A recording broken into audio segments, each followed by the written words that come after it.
Hey everyone, welcome back. Good to see you.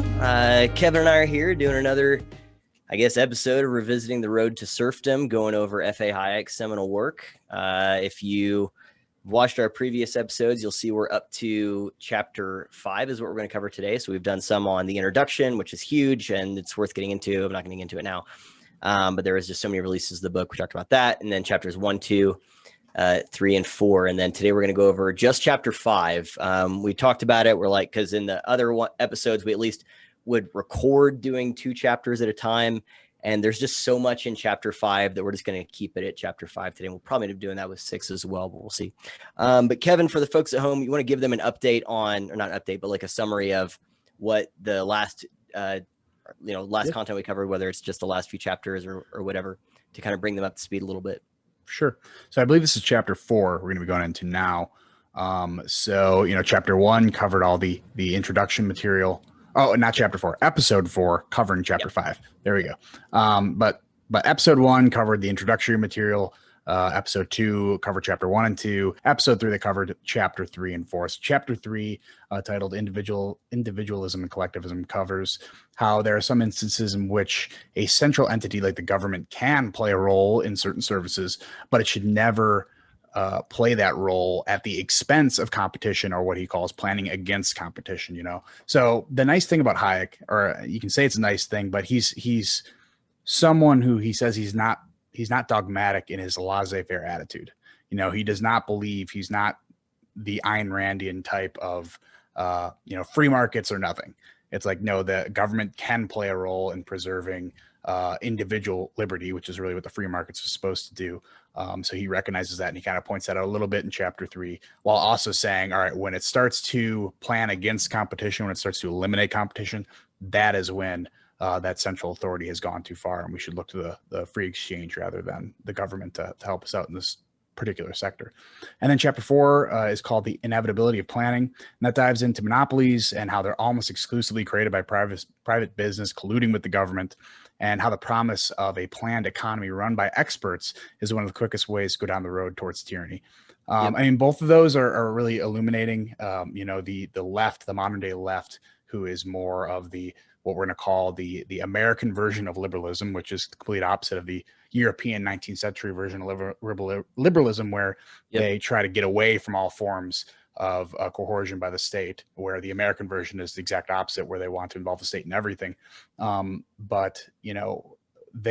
make you scared of monopolies. If monopolies are this, it just is a natural occurring thing in the world of free markets. Well, no, monopolies are almost always formed by a private business colluding with the government, because it shuts out their competition, and they already have those resources to be able to, or normally it's through taxation, or Fight for 15 is a big one. Fight for 15 you helps mentioned the Amazon. Fight for 15 last time. It's like, bring on $15 minimum wage. Like Amazon, that ain't going to hurt them, or if it, they have to tighten their margins. Well, guess who can't tighten their margins? The mom and pop shop that's trying to sell the goods, some of the good, of a very small fraction of goods that Amazon can.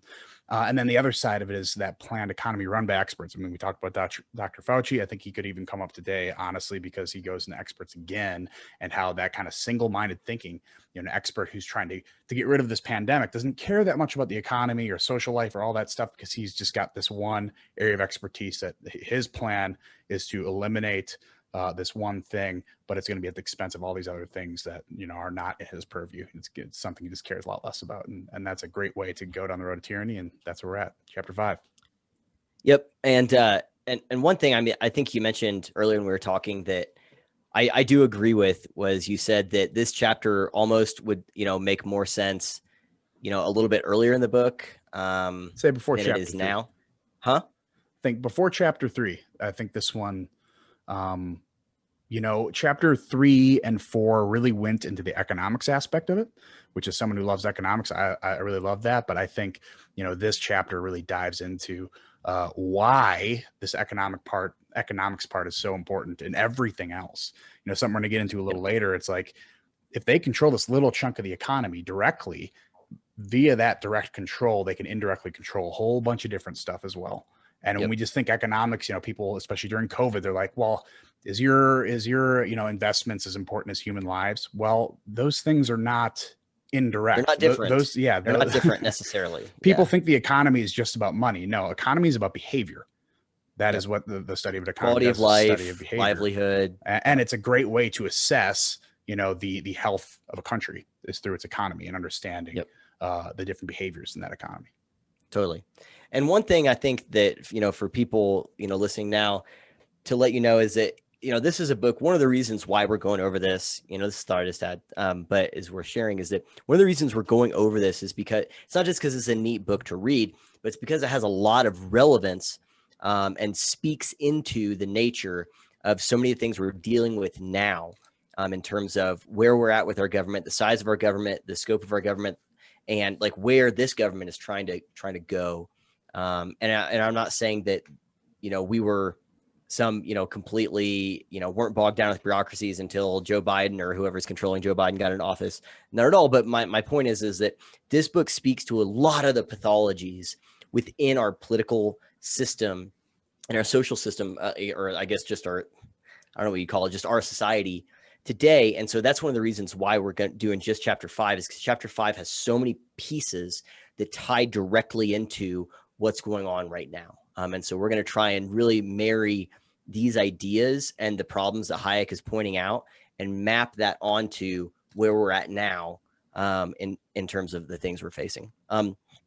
So that said, do you care if I read this John Stuart Mill quote from the very beginning here? Adam Smith. So chapter 5 is titled Planning and Democracy. And surprisingly, it talks about planning and democracy. So I know, shocking. Intro to chapter 5. Shocking stuff. Yeah. Well, and the other thing is, I think that we've covered this before, but you went over the definition of liberalism. For people who maybe haven't caught the other episodes, planning was a word that they used that was basically a way of and he actually gets into this a little bit at the very beginning of this chapter, but they would talk about, like, we need planning. Planning is another way of saying is that the government, like, there's a couple different ways that you can basically organize the society, especially on an economic level, is you can give individuals the freedom and liberty to choose their own things they want to do. I value X, you value Y. We're just going to live in a system where, as long as my X doesn't like harm your Y or whatever, then I can go and pursue my thing. You go and pursue your thing. But there are some people look at that and say, well, that's chaos. No one's in charge of that. That's just chaos. So we need lack of plan. Exactly. It's a lack of a plan. And so I think the thing I said last time was, no one's telling the fish which way to go in the ocean. But if you look at the way these schools go by each other and different fish do the different things, like, it's very organized. But they don't need, Atlantis or the king of Atlantis or whatever his name is, Aquaman, down there telling them to do that. But they're the planners look at society and say, this is way too chaotic. The fact that there are some people who don't take responsibility for their lives or whatever thing, or maybe I just want power, or maybe I'm naive, whatever. So someone needs to be at the top directing all of the activities and the goals of everyone, like all of their energy towards one common goal, one common thing. So that's what planning is. And so what Hayek is talking about here is he does something similar that he did. I believe, chapter 3 was called Individualism and Collectivism. And he's saying these two things are fundamentally different. They're fundamentally at odds. They cannot coexist. And so what Hayek is saying here is planning and democracy can't coexist permanently. We'll get into a thing at the end where some people might use democracy to bring about planning, but that doesn't mean they can coexist. It just means that you can vote yourself into despotism. So here's this quote that I think really sets it up nicely from Adam Smith. He says, the statesman who should attempt to direct private people in what manner they ought to employ their capitals would not only load himself with the most unnecessary attention, but assume an authority which could safely be trusted to no council and senate whatever, and which would nowhere be so dangerous as in the hands of a man who had folly and presumption enough to fancy himself fit to exercise it. Adam Smith. And so he's saying that a person, like, no one person or even just small group of people has the wisdom and the moral purity to direct all of society. They don't. And so he's saying the most dangerous people are the ones who think they could actually do it. That's the Boromir thing. I could wield the ring. I can do it. Like, this has corrupted everyone else, but I can do it. Real despotism or real tyranny hasn't been tried yet. I'm benevolent. So that's a really good quote here that he's saying, because he gets into, and you've got a bunch of really good quotes here at the beginning, that where he gets into this thing of like, look, you can't, these things can't coexist. You can either have a bunch of people pursuing their own things, or you can have one group telling everyone else what to pursue, but they can't exist side by side. Yeah, and also what he implies here is like you're probably not, if you're the person who wants to control everything, you're the last person who's qualified to do it. Yep. Right. Yep. You know, a part of that is someone who wants this much control probably is going to use it in a poor way, and someone who is given this amount of control, even if they don't want it, and you know does want to do something good with it, and doesn't want to ruin or step on individual liberties and individual freedoms, is the first one to get shot in the back of the head by someone who does want to use it to take out individualism in order for collectivism and to implement what they want. Yeah, and the exact opposite, before you get into some of those quotes that I just thought of, is, so the opposite is someone who doesn't want it, right? And so you look at someone like George Washington, they wanted to make him king. They only had monarchy, mindset. They were cool making George Washington king. There's a lot of people who wanted to do that, and he was like, I don't want this power. He didn't really want to run for president. He didn't really want to run for re-election, and he did 2 terms. He was like, I don't want to do this. And so Smith is saying there, like, don't trust a person who says, I can do this and I want to do it. People who are very reluctant, they can obviously be corrupted, but it just doesn't really happen. It takes someone that is just like that type of figure of a George Washington type to not do that. But it's not common. But the person who wants it, definitely don't trust them. Absolutely. All right, ready to dive into some quotes? Basically, I legit quoted the first. Let's do it. Like 3 pages. So just so you guys know, we're effectively going to be reading 75% of the book to you if we do all these quotes. But it was too much. He kind of has the same structure for all of these different chapters, where he does a stream of consciousness for the first few paragraphs, which is just like indispensable. You need to read it, you need to follow it, you need to highlight everything. Then he gets into a lot of the context, which is important. We're not going to go through all that today because we don't want to just do a read along here. We want to give you to how this applies today. And then at the end, he kind of summarizes with some big ideas, and especially launches you into the next chapter. So the way he sets this up is awesome. So to get into it, he starts out, quote, "The common features of all collectivist systems may be described in a phrase ever dear to socialists of all schools as the deliberate organization of the labors of society for a definite social goal. That our present society lacks such conscious direction toward a single aim, that its activities are guided by the whims and fancies of irresponsible individuals, has always been one of the main complaints of its social critics." That's what you talked about before. It's like, there's no plan here. Like, how does this work? Like, this goes directly against planning. And, he dove into the last chapter as to how that's not the case. It's just a bunch of people with their own individual plan, pursuing their individual goals and aims that, makes a more cohesive plan that builds an economy, this kind of independent organism. And most socialists believe that shouldn't be the case. So continue. In many ways, this puts the basic issue very clearly, and it directs us at once to the point where the conflict arises between individual freedom and collectivism. The various kinds of collectivism, communism, fascism, etc., differ among themselves in the nature of the goal toward which they want to direct the efforts of society. But they all differ from liberalism and individualism in wanting to organize the whole society and its resources for the unitary end, and refusing to recognize autonomous spheres in which the ends of individuals are supreme. In short, they are totalitarian in the true sense of this new word back then, which we adopted to describe the unexpected and nevertheless inseparable manifestations of what in theory we call collectivism. Yep. And one thing that I would add there to kind of help people wrap their mind around exactly what he's describing there.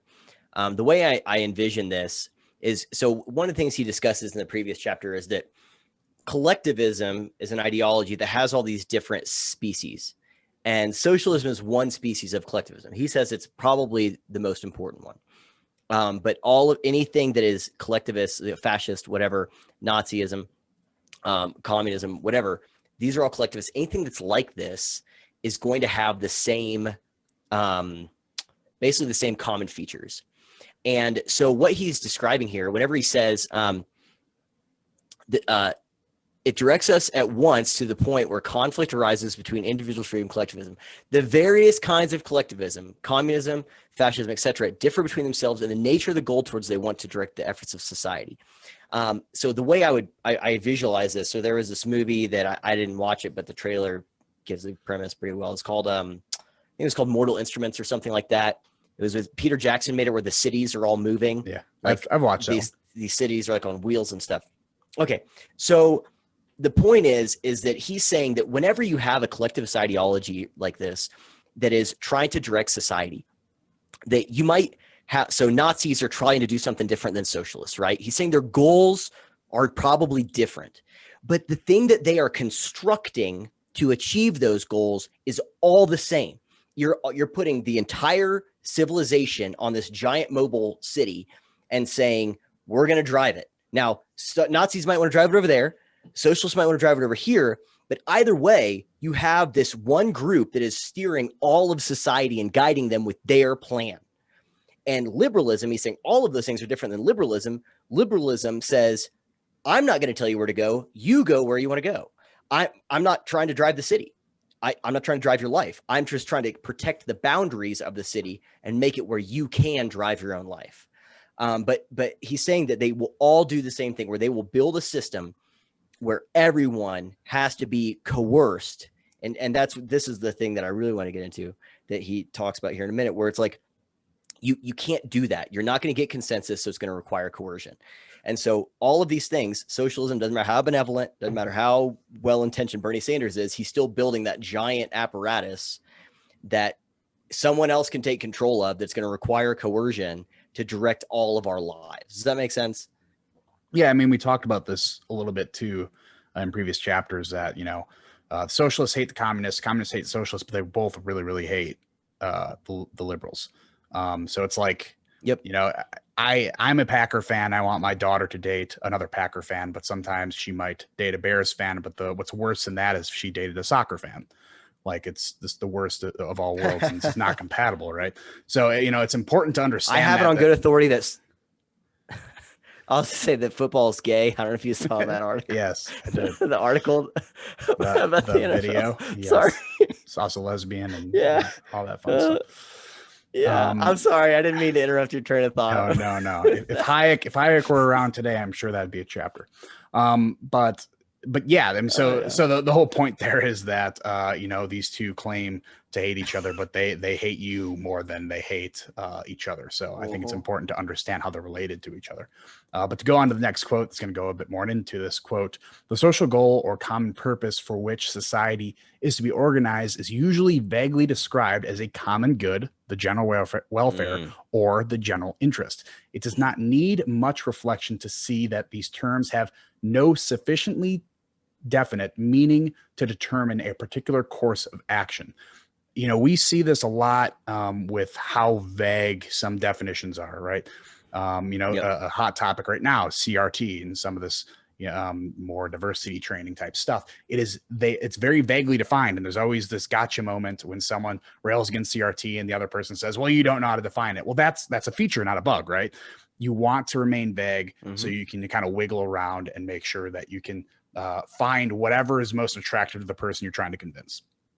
You say, it's not this thing, what everyone else said it was, but, it's going to be this thing. And we're going to get into more of how, it's when people don't agree on something, you can just kind of label it something else, label it the common good or the general welfare, the general interest, like all these, really point toward, you might not agree about what it really is, but here's kind of a platitude we can push on you that will sound nice. It'll be a good bumper sticker slogan as opposed to kind of explaining to you the real thing.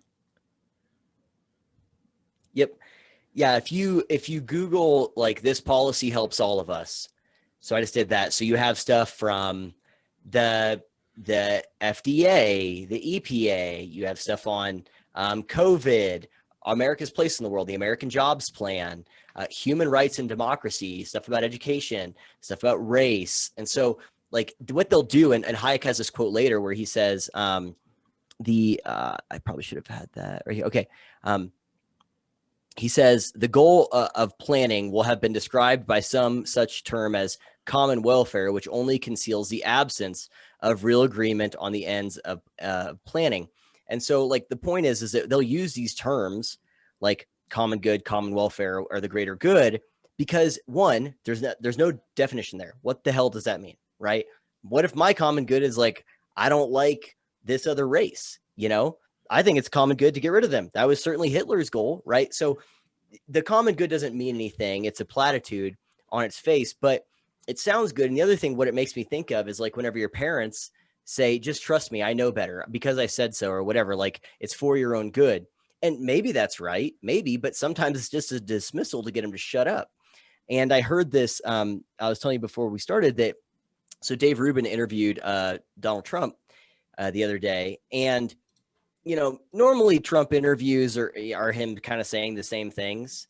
And so, I wasn't really expecting there to be anything new there. But one thing that Trump said that I really liked was he said, look at all of the policies being put forth by the Democrats. He said, these are not 50% issues. These are not 50-50. These aren't even close.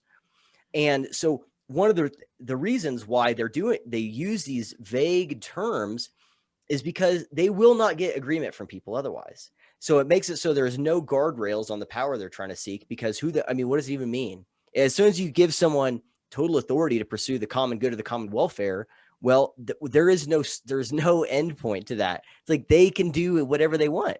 They just come up with new things that are the common good. But the other thing is that they don't have to tell you what they're wanting to do. They're just saying, trust us. And the other thing that made me think of that I wrote is like, maybe one way we would map that onto today is blank is a human right. So you don't say common good, but this is a human right. Healthcare is a human right. Housing is a human right. Having sex, 5 times a week is a human right, guys, and so like, or whatever it is they're trying to say. And so I was mentioning like Bernie Sanders, where he'll have these tweets where he's like, call me crazy. Maybe I'm a radical. It's a radical idea to think that you should have your teeth when you're 90 or something like that. They just lay these things out that they say that the government should be involved in.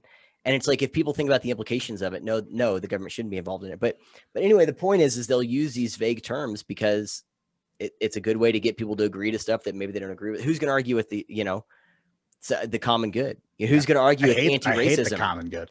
Right. Yeah. Who's going to argue with anti-racism or justice or, anything like that? But that's a double-edged sword is you get to advertise that, right? That's your bumper sticker slogan. And then you also get to malign the other side by saying they don't want that, Yep. I, as a conservative, don't want these policies, but I still, I like the common good. I want everyone. I want all ships to raise, because in the end, that actually helps me. That benefits me.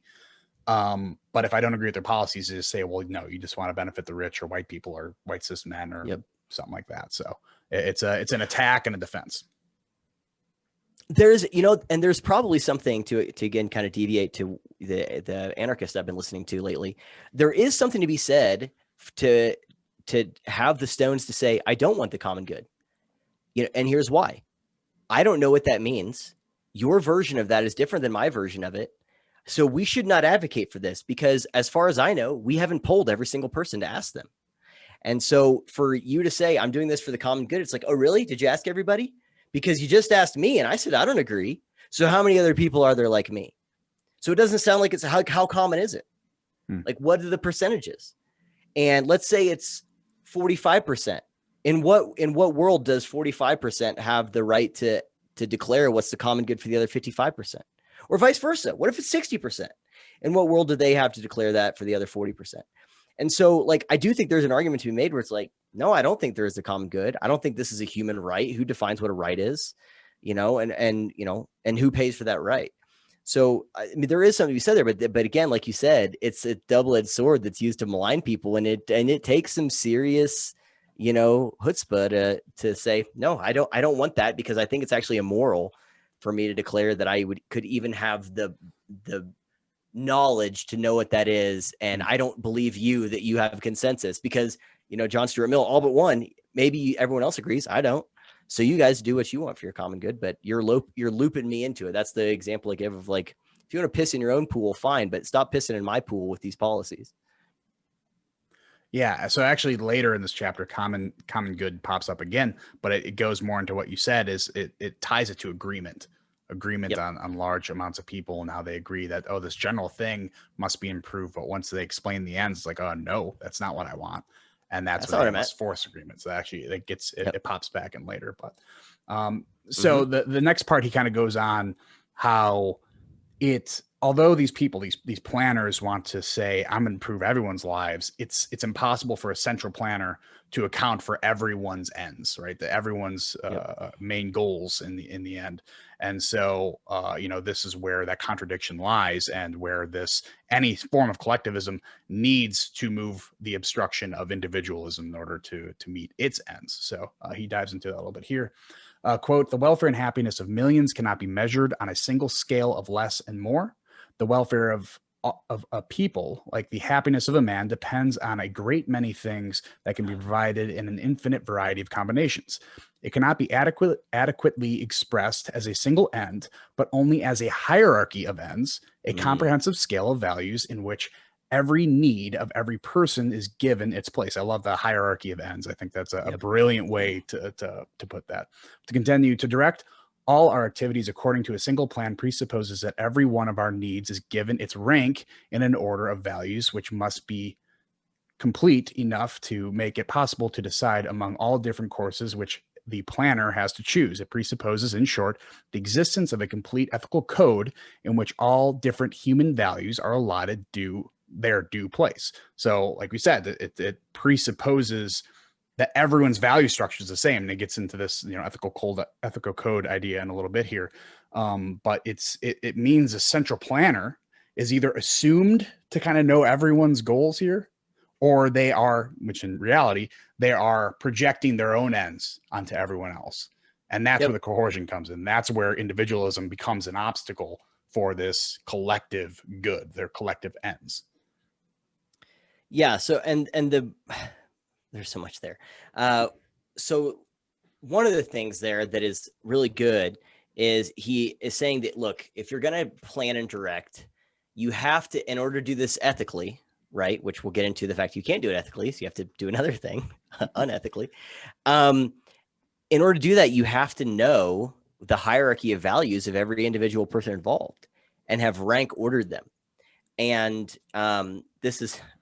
I didn't plan this, but it brought it up, and so it made sense. So Michael Malice, again, in his book, The New Right, he talks about orders of values of politicians. Yeah, I think he calls it like the Neapolitan principle or something like that with ice cream. So he says, look, let's say someone says, I love freedom. I love liberty. That's like easily one of my top 5 favorite values. Like, in terms of all the values I have, liberty and freedom is a top 5 value of mine. Like, come on, guys. Like, that sounds good. But the problem is that you're going to always be, you have to, I'm not trying to paint like some kind of false dichotomy or false choice, but there are times when you have to pick what's the ascendant value. Like, look, we're either going left or we're going right. And so you have to pick one. And so he says, look, let's say you have 5 flavors of ice cream that are your favorite. I had to write this down so I could do the math on the fly. But so, and in any given situation where you could pick ice cream, you have your top 5 favorite flavors. And let's say liberty is your 5th favorite value. Neapolitan's your 5th favorite flavor of ice cream if you're a lunatic. But so he says, look, you'll pick your first one probably 55% of the time or whatever. I just came up with these numbers off the fly, but so you'll probably pick it a little over half. It's your number 1 favorite flavor. Of course, you're gonna pick it over half. Your second one, you might pick 25% of the time, right? It's your second favorite flavor. So that puts you're now at 80% of the interactions you're picking between your first and second, right? And then let's say you pick your 3rd favorite flavor 8% and your 4th favorite flavor like another 8% of the time, or maybe a 7% of the time, something like that. That makes it where you pick your 5th favorite flavor when given the choice 5% of the time or less, maybe even less. And so the point is that if you have liberty as your 5th favorite value, you're going to pick liberty almost never over whatever these other things are. And so that's how it works with any of these hierarchies. And so what Hayek is saying here is, like, in order to assume that you can do this, you have to rank order every single person's values, every single one of the things that they care about the most, and assume that you can somehow synthesize that with an entire population and come up with something, like, assuming it's not a population of clones, right? And, and even if you watch movies where they clone people, like what Multiplicity with Michael Keaton, like, one guy likes pizza a lot, one guy likes, doing these other things. So the point is that it's not going to work. You're going to have people that are like, no one's picking my favorite flavor. No one's picking my favorite value. And that's the point. You can't do it. Yeah. And that's the point, is even if we had the infrastructure set up to accurately survey every single American and compile that information, because most of the problem would be to actually get information from everyone. it still doesn't matter. It's going to be such a diverse selection of priorities that you cannot satisfy everyone or even most people in that case. Yeah. And then that centralized authority also gets their say, which normally pulls something up, maybe that thing you like 20% of the time, they kind of think that you should favor, that you ought to do that for the collective, right? So they're going to pull that value up, right? So, I mean, it just doesn't make sense. Even if you had the infrastructure to compile all this data, it still wouldn't work. Yeah. And that's one of the things, I think it was in a few Ember episodes ago that I think James Darien brought that up. James Darien, Commutation Construct, smart guy. People should check him out.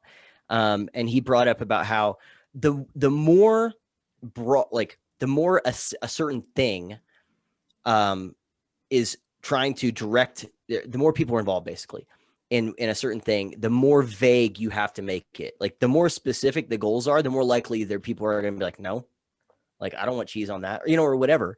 And so it has to be vague. Like it has to be very loose, very broad if you're trying to make it where people can pursue their own ends.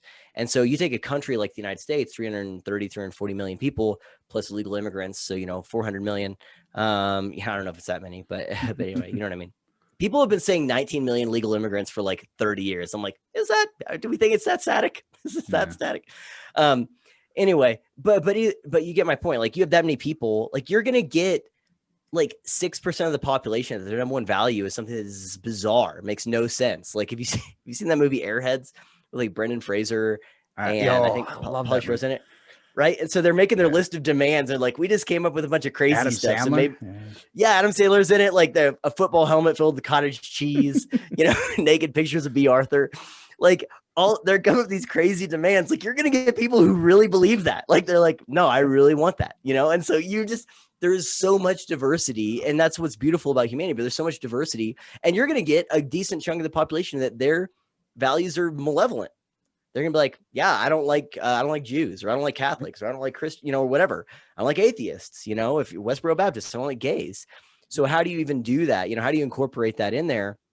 And so Hayek is saying, like, look, all of this presupposes what he calls like some agreed upon ethical code, a total ethical code. In order to do this. And, we talked about this before, and I think you had a good point about it.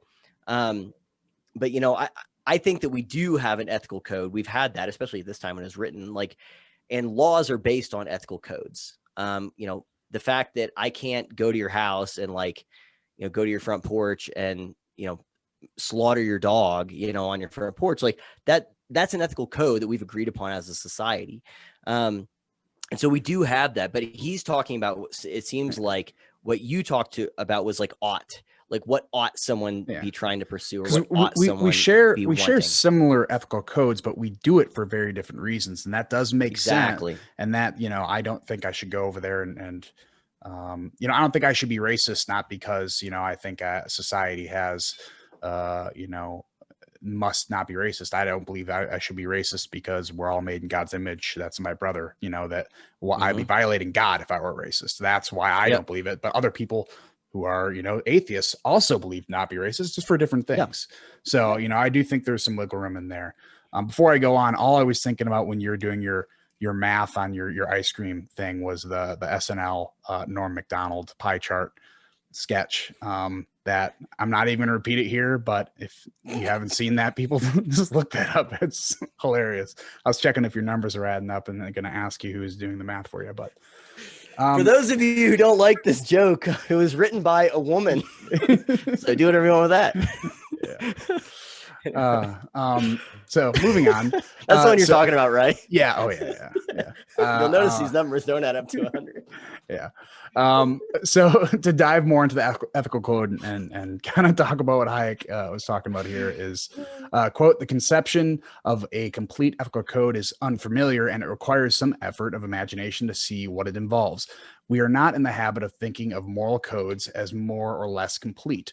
The fact that we are consistently choosing between different values without a social code prescribing how we ought to choose does not surprise us and does not suggest to us that our moral code is incomplete. In our society, there is neither occasion nor reason why people should develop common views about what should be done in such situations.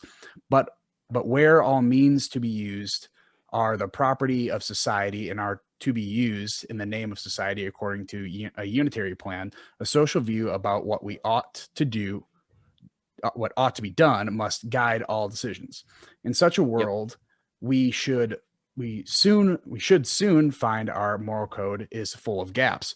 The attempt to direct all economic activity according to a single plan would raise innumerable questions to which the answer could be provided only by a moral rule, but to which existing morals have no answer, and where there exists no agreed view on what ought to be done. People will have either no definite views or conflicting views on such questions, because in a free society in which we have lived, there has been no occasion to think about them, and still less for common opinions about them. So this kind of goes in. So the beginning to me is, we may have some disagreements, on here, but the conception of a complete ethical code is unfamiliar, right? You and I know that murder is not ethical, therefore we should not do it, even if there was no law there to stop us. Depends on who. Yeah, right. But the imagination comes in with the smaller ideas. I don't like poverty. We should try to figure out a way to get rid of poverty. Your idea is to just give poor people money. My idea is to incentivize poor people to make their own money, right? So I think that's where the ethical code comes in a little bit, is when it's not so black and white, but it gets gray. And to just assume, and there's kind of this, it's just like culture, you can't see culture. It's hard to really to describe all elements of culture in a nice, neat paragraph, but it when you see it. You understand, there are differences in culture and how people kind of gravitate towards one culture or another. I think that's kind of how this kind of social code goes. Like we all kind of, nod if we grew up, around the same place, that we ought not to do these things, but it's that ought statement that really informs your view on any given situation. And that's what they're talking about here, is there are small differences in how we view situations. A centralized power cannot have those differences. It needs to lie down in one view, and it needs to define its own one view. And just like your decisions with ice cream, it's going to be hard to take all of that information in from every individual to try to make a cohesive view on some unitary plan. Yeah. And so I think, I agree. And I think the minutia here, I don't want to get too bogged down in this, because that's one of the things, Hayek says himself, we're not concerned here with whether the question, with whether it'd be desirable to have such a complete moral code. He's saying that we're not concerned with that. He's merely saying that we, as society has progressed, we've actually had to allow for more freedom and more people to actually do things we disagree with. And, I think he gives the example of someone in like a tribe somewhere where they were all bound by this like code that their tribe adhered to. And so someone might be like, no, I don't want to get that tattoo, or I don't want to go kill this other tribe. But it's like, you're out of the tribe if you don't. And so one of the things he's saying is like, look, maybe it'd be nice to have this. Maybe it'd be nice if we all agreed upon this, whatever hierarchy of values. All I'm saying is we don't have that. And it would be difficult to accomplish that. And that as society has progressed, we've had to, and grown, and that's the road that was abandoned, he talks about in chapter 1, is that we've actually had to loosen up on our tolerance of people doing stuff we disagree with, basically. And so it's made it where society, and I think there's, obviously pros and cons to this, but where we have to allow for people to do things that we find morally abhorrent, because we might do things that they find morally abhorrent. And so if I want the right to tell them not to do that, then I have to at least say that, well, it makes sense for them to want the right to tell me not to do that. So we have to live in an agree to disagree kind of world. That's my right to wave my fist ends where your face begins kind of thing, John Stuart Mill. And so the point isn't whether or not this exists. And again, he gets into this hierarchy of values kind of thing that I mentioned earlier. It's that it's not possible. It's not possible. And because it's not possible, this is where you get into this thing where, the note I wrote was consensus versus coercion. As long as that we are in a system where we cannot achieve some kind of consensus, because, okay, maybe it'd be nice to have that. Okay. But we don't. So let's move on, kind of thing is what Hayek is saying here. And so if we don't, then we have to be in some kind of system where the only times where we get consensus is when there is an agreed upon goal by a bunch of individuals. So it's not actually a collective acting. It's a bunch of individuals who all happen to have an alignment of goals. Does that make sense? Mm-hmm. And that's what he gets into there. He's like, look, there have been times, because he shifts from this thing here to, look, there have been times when a bunch of individuals banded together in agreement for what could be described as a common goal. But the goal itself wasn't an end. It was usually a means. So you have 100 people in a room and they say, yeah, I agree on X, but they see X as a means for each of those 100 people to all accomplish a different thing. It's like a highway or something like that, where it's like, yeah, I like the highway. I want to get on the highway, because I can use the highway to travel to this place and you can use the highway to travel to that place. We don't have to agree upon where we're going to go. We just like the fact there's a highway. So we have all of these individual plans. We agree on the means to get there. And as long as you have a system that allows for that, that's great. You don't, and he contrasts that with one where someone is saying, and I think you talk about this, I might be getting a little ahead of myself if I am, tell me to shut up, but where he talks about going on a trip and stuff, and how, you can't, they're all agreeing on something, but it turns out that no one actually decided where. They all had different destinations in mind. But anyway, we can get to that here in a minute. But the point is that this is a thing where, as long as we don't have an agreed upon hierarchy of values for the entire society, people will be left behind. You're not going to have consensus. And if you don't have consensus, but you're still wanting to go there anyway, you have to use this thing called coercion. That's the main point. That's the thing. People, I hope that if they get that, this is all consensus versus coercion. Socialism and collectivism is a thing that cannot get consensus. It can't, and it won't. And as long as it doesn't, and they still want to maintain their power, they'll have to coerce those who disagree with them into compliance, into silence, into death, whatever, so they can go on their merry way. All they got to do is send them to a re-education camp. It's not that bad. And that's right. And I've been there, and I'll tell you what, the food wasn't half bad. It wasn't bad. I mean, they fed you once a week, but that was my fault. Well, that's what made it taste so good. Right. Stale bread. I think it was all pumpernickel, or there was a little. Pumpernickel's not bad, actually. I think pumpernickel and rye is, I don't know if I've actually had a Reuben on pumpernickel. I might be getting confused here.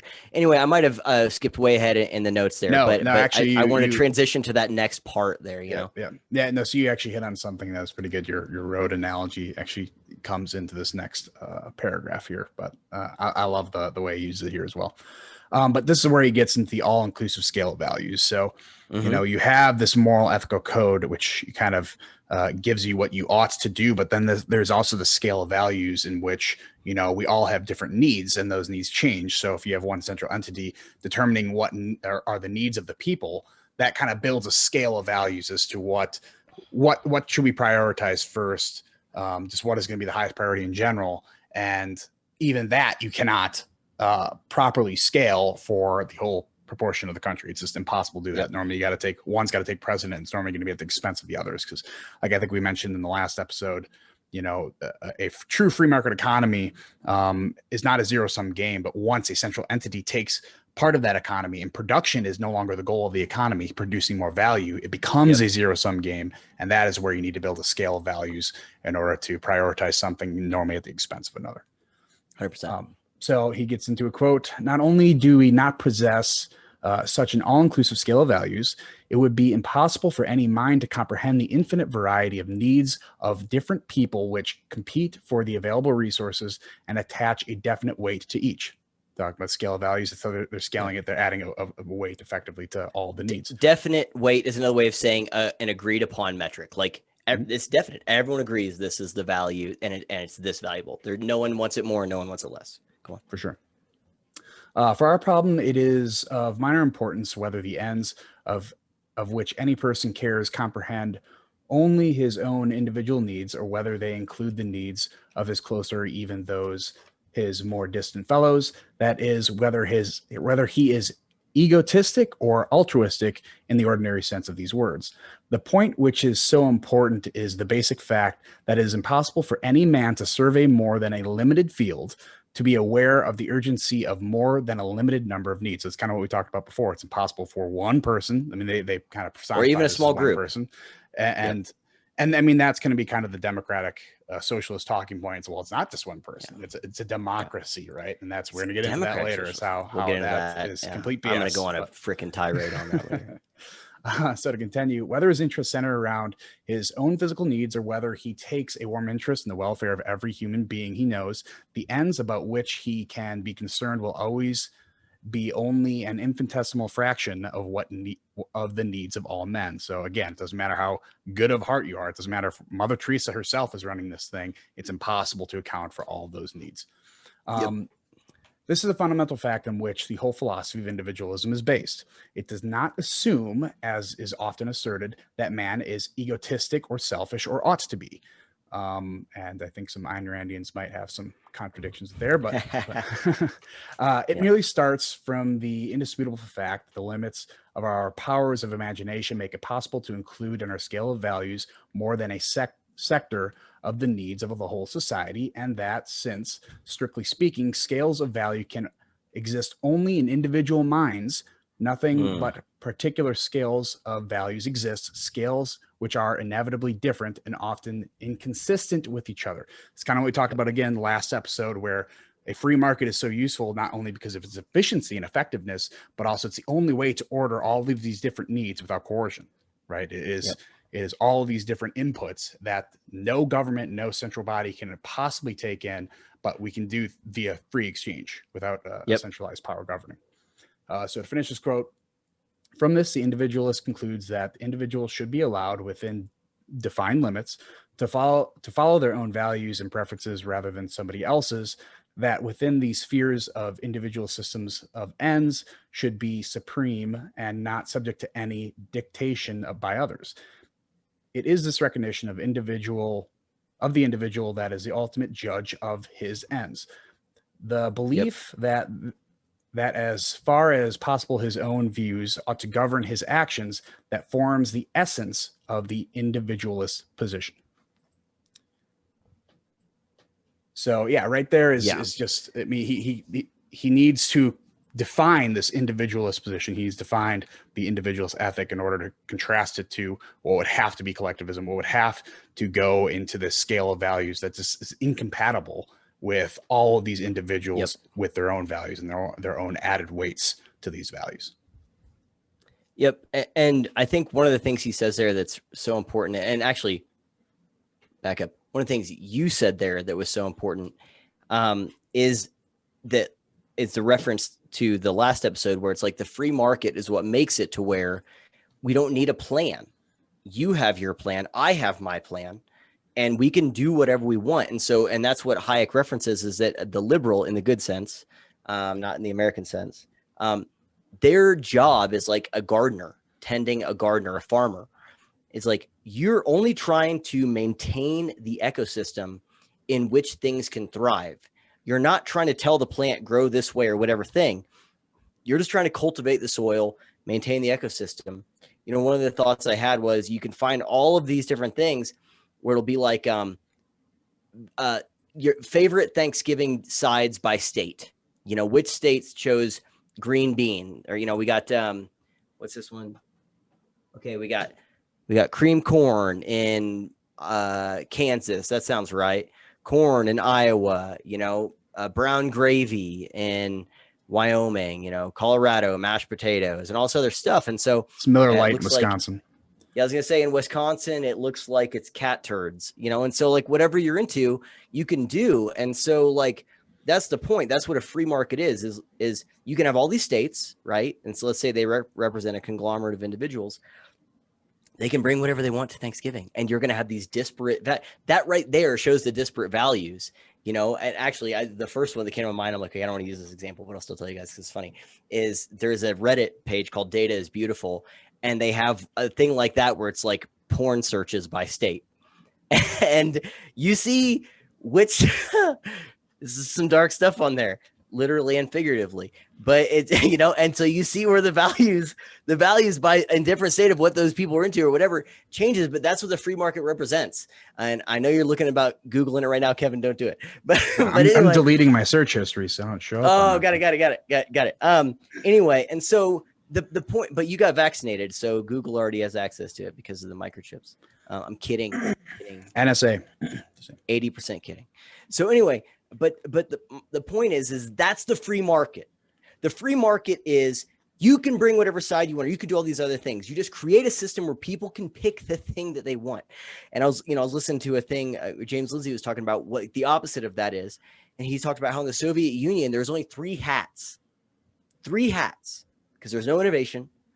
And it was all this top-down thing. And so people were like, you get three hats. Those who are in charge, like, we don't need to come up with more hats. Here's the three hats we decided on. So that would be like, if what's your favorite side dish by state? Every single one of them is mashed potatoes, right? It's like, you only get this. We decided that, right? And so that's the contrast there. And that's where Hayek is saying these are not compatible. You will not get consensus on these things. And if you don't have consensus and you're trying to force consensus, you're just going to come up with ways to deal with those who dissent. And that is called coercion. And it's immoral. Absolutely.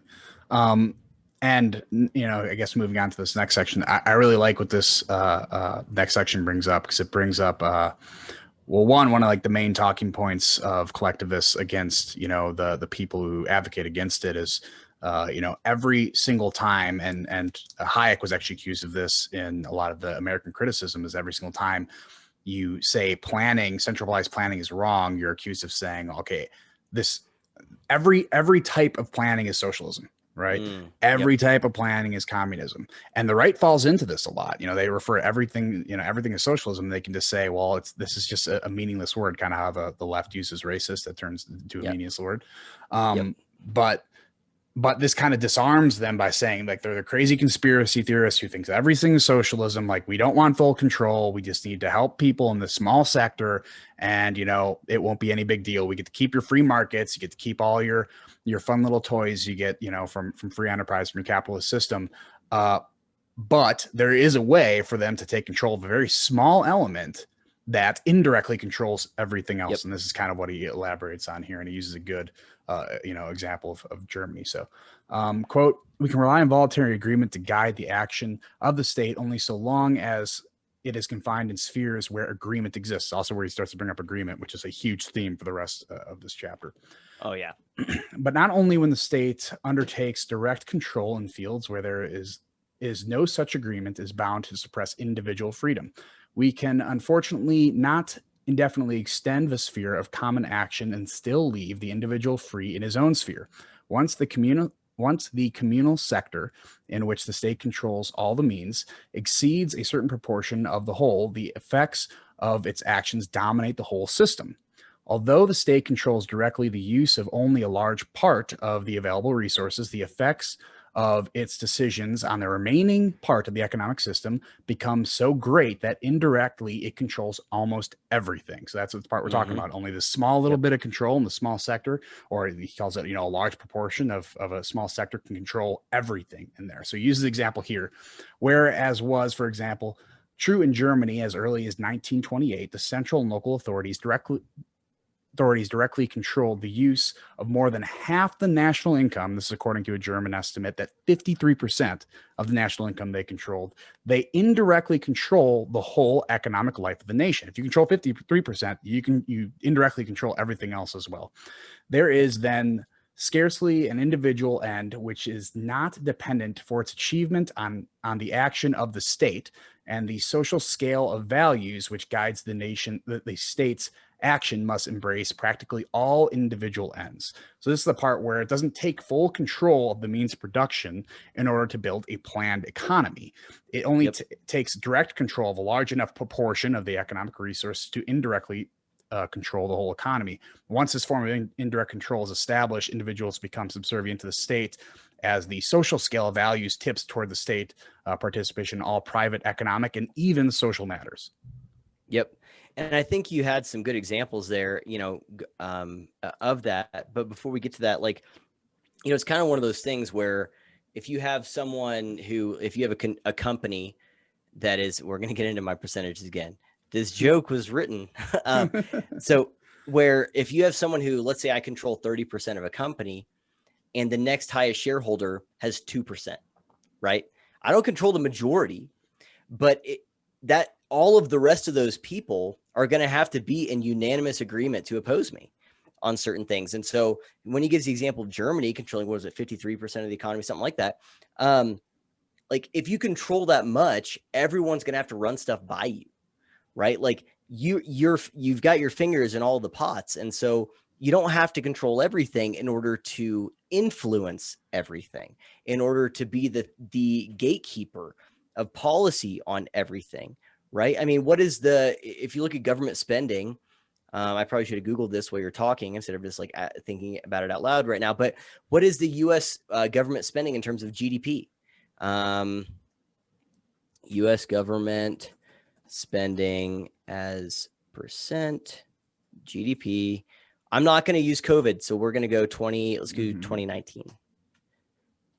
So the US government spending for GDP was about 36% in 2019. That's a huge chunk of the economy. That's only 16% less than what was going on in Germany and what he's talking about there. And if you look at where it's at now, I bet you it's probably more than that. It's approaching 40%. I mean, shit, man, look at all the trillions they spent to do nothing but drive up inflation. Don't want to get into it. But the point is that that's so much money. That's so much money that, in terms of the employers, I think the largest single employer of people in the United States is the government. The second largest, because I know that there's a distinction, Walmart is the biggest non-government employer of citizens in the US. Because I know that it was Walmart, but I think the biggest employer of people in the US is the government. People can fact check me on this, but I don't think I'm wrong, because you're looking at teachers and all this other stuff.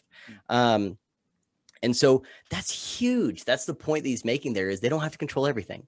So this idea that like socialism means you have to control everything, well, it leads to that, but it's not like it jumps from 10% to 95%.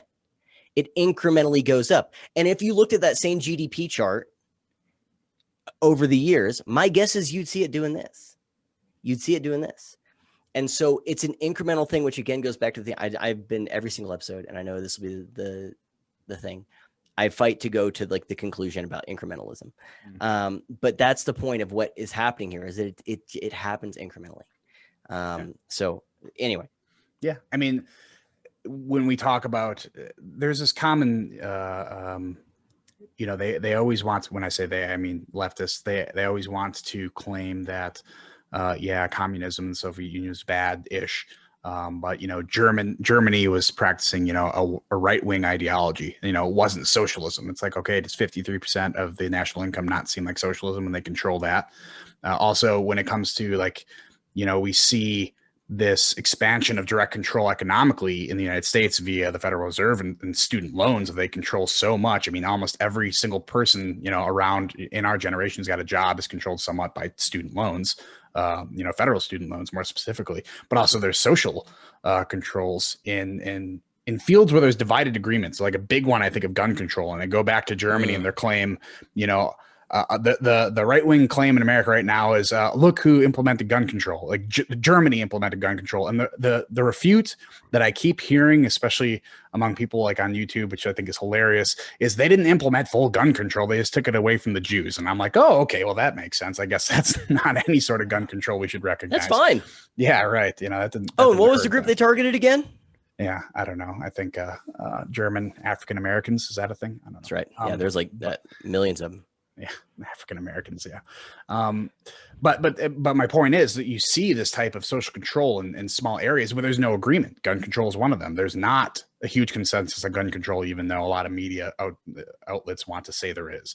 Anti-discrimination policy, not a huge percentage of people actually agreeing with the policy there. And then something that I think we're probably going to see controlled more in the future is something like religious freedom and religious liberty that you see with the Masterpiece Cake Shop kind of thing, where Colorado keeps going after that guy. I think we're seeing them control just enough of these social spheres where there's not enough agreement that they know that once they get the influence in those spheres, it's like public education, yeah, okay, it's your thing. You educate your children, you figure out what's best for them, but we own the public schooling system. So now we own a pretty good chunk of that. The only way you can get out of that is homeschooling your kids, right? The only way is to leave it completely.